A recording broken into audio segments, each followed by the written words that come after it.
Hello, this is Anirban Bhattacharya and welcome to new video of my channel. So এই ভিডিওতে আমি কথা বলবো তোমার বিশাল সুরিয়ার যে মা সিনেমাটা বেরিয়েছিল তো সেই মা সিনেমাটার ব্যাপারে। তো এই মা মুভিটা আমার কীরকম লেগেছে তো সেই ব্যাপারেই কথা বলবো এই ভিডিওতে। তো চলুন শুরু করা যাক। তো বিশাল সুরিয়ার যে মা মুভিটা বেরিয়েছিল তো সেই মা মুভিটা হচ্ছে তো মাইথোলজিক্যাল হরর জেনারের সিনেমা।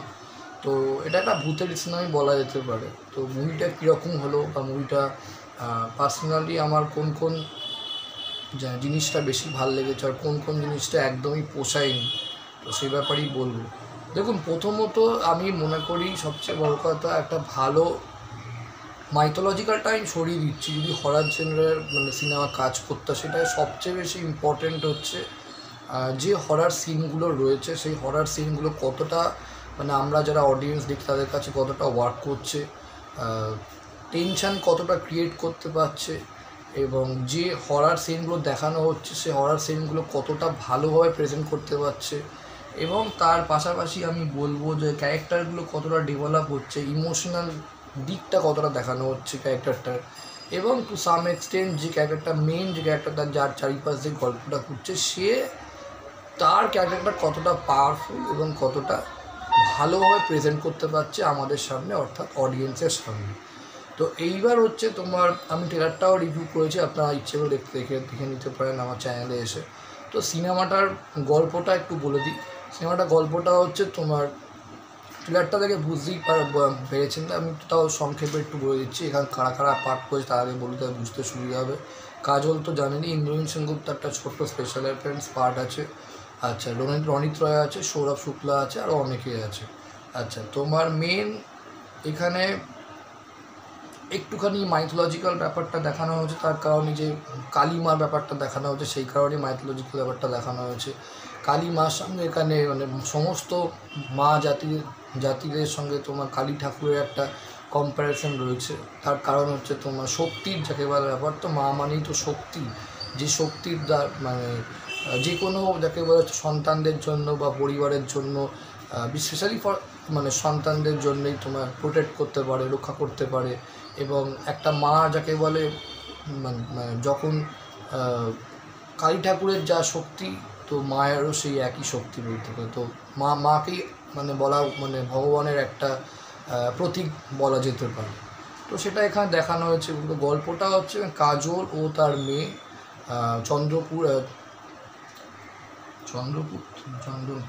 চন্দ্রপুর গ্রামে যায়। তো সেই গ্রামে একটা তোমার দৈত্যের উপদ্রব আছে এবং সেই দৈত্য কাজলের যে মেয়েটা দেখানো হয়েছে ওরকমই অল্প বয়সী মেয়েদের তোমার সমস্ত গায়েব নিরুদ্দেশ করে দেয় দৈত্যটা।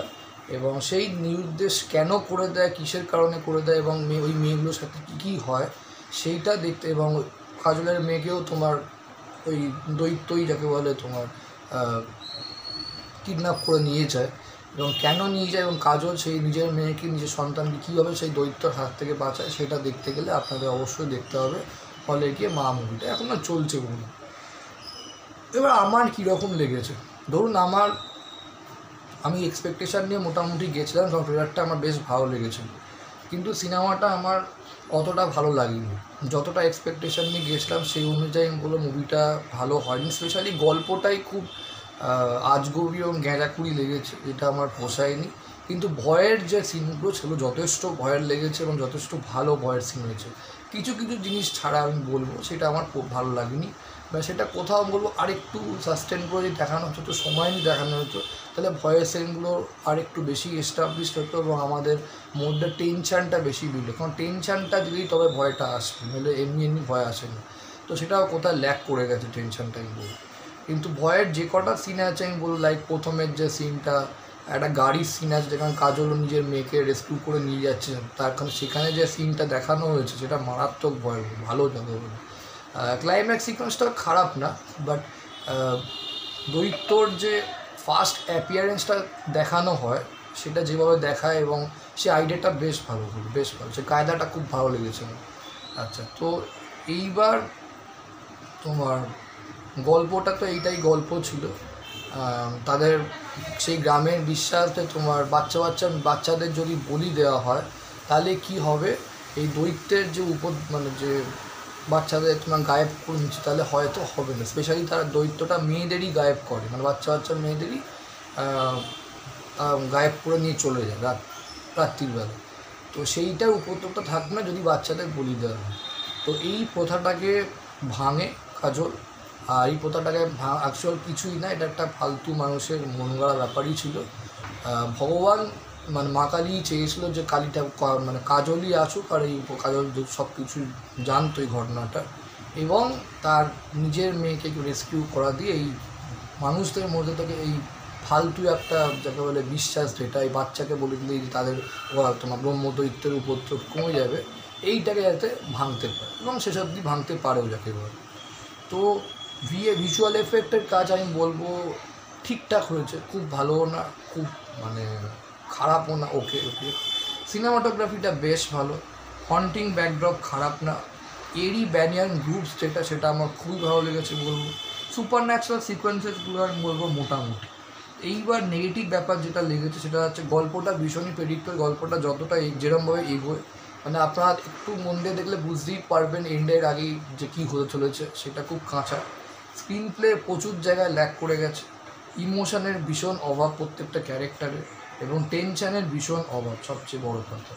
এই যে তোমার ভয়ের সিনেমাতে দেখবেন, যেমন স্ত্রী 2 বলুন বা স্ত্রী বলুন বা 1920 বলুন, আরও যত সব ভূতের বা টুম্বাট বলুন, সমস্ত ভূতের সিনেমাতে খুব বেশি ইম্পর্ট্যান্ট আমি মনে করি ভয়, টেনশনটার যদি বিল্ড আপ ঠিকঠাক না হয় তখন সেই ভয়টা কাজ করে না।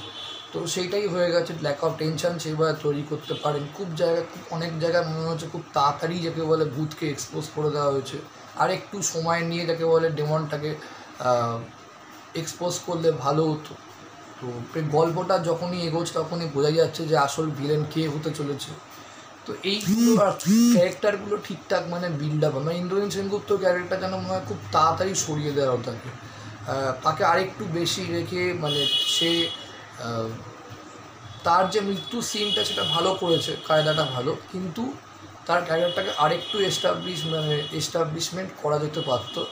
আর কাজলের ক্যারেক্টারটাও যে ওর সব কিছু ঘটনা আগে থেকেই যদি জেনে যায় যে এই ব্যাপারগুলো এই কারণেই ঘটনাগুলো ঘটছে, তাহলে সেই ঘটনা জিনিসটা না জেনে যদি ওখানে গিয়ে যদি ও সব কিছু জানতে পারতো, ডিসকভার করতে পারতো এই ব্যাপার হয়েছে, তাহলে হয়তো বেটার হতে পারতো। তো স্ক্রিন প্লেটা আমি মনে করি খুব একটা ভালো হয়নি, কাঁচা হয়ে গেছে।